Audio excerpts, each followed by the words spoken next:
Hey everybody, this is Lynn from A Bit of Birdsong, and I wanted to just drop in and share a quick tutorial, if you will, regarding some journal cards that I made this week. I've made, let's see, there's 4 per sheet. I've done 8 and scanned them so that I can print them out anytime I want to use them, and tonight we're going to do 4 more. And I think they turned out really pretty.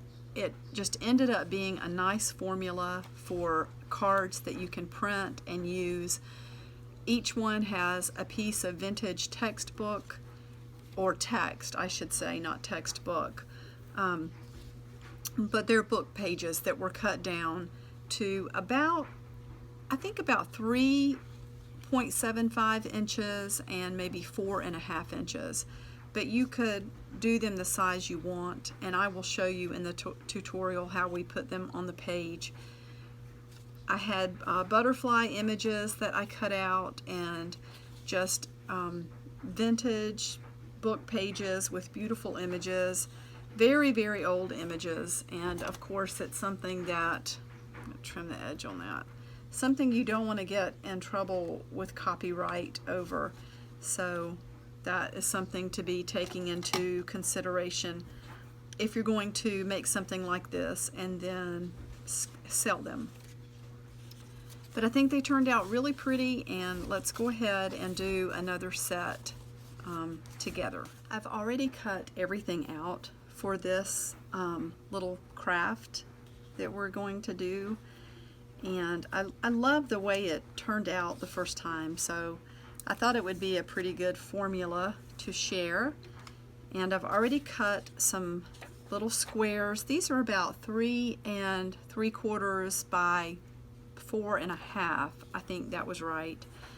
And the yellow paper I cut at 8.5 by 11. And that's really important because I wanted to make journal cards that I could scan, and it needs to fit perfectly on the scanner. So I'm not going to do a lot of gluing, but I want to put just a little bit of this in the center of each card so that it will stay in place for me to sew around the edge. And I want to line these up as well to give us space between the cards. So I have all of these in place, and it's okay if they're standing up a little bit. We're going to sew around the edges. And I went ahead and cut out a person. I did the beautiful ladies on the others, and I think that just, it always makes a journal prettier to me to have really beautiful images, vintage images, old images of beautiful ladies in their gorgeous dresses. But I decided to also include a handsome fella in this one. And but the first thing I'm going to put down is the butterfly on each one. And I kind of had laid these out before to see which I liked with each one. And I like this butterfly with this little lady with the paintbrush. I guess that's a lady. Sometimes it's hard to tell with these old paintings.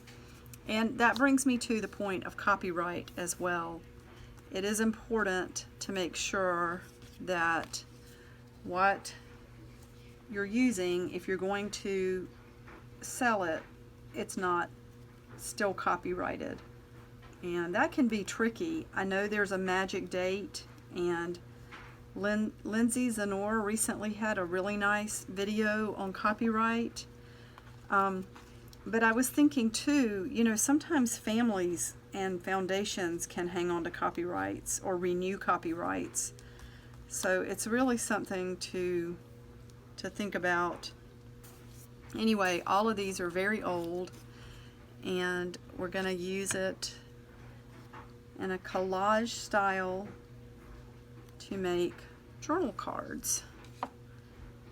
And I might like that better over there. We don't want too much in that corner. So there's that one. Now this one, let's see, I believe we'll put that over to the left a little bit. But I really liked the way this turned out with the butterflies and the ladies and the postage stamps and then the postmark.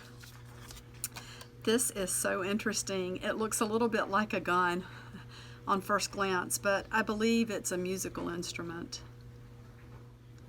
That's really neat.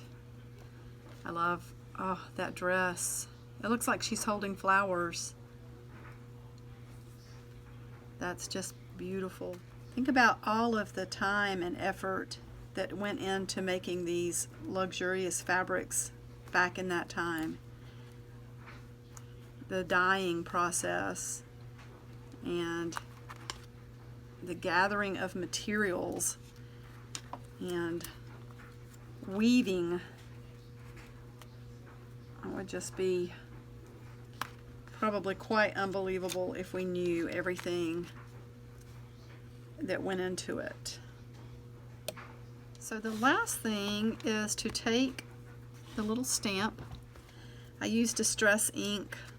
I love this Ranger vintage photo. I've had this for a long time. I need to see if I can buy more. I've really loved it.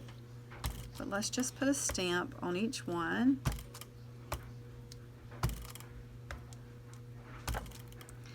And now I'm going to go sew around the edge of each little card, and I will be right back. So here is the final sheet of journal cards after having the edges of each little piece of paper just sewn around with a zigzag stitch. And I think they turned out so pretty. I really like these a lot. And what I will do is scan these so that I can print them out every time I need journal cards for a journal that, of course, obviously fits this theme. So you should try this if you're inclined, and thank you so much for stopping in. I really appreciate it, and have a beautiful evening. Bye.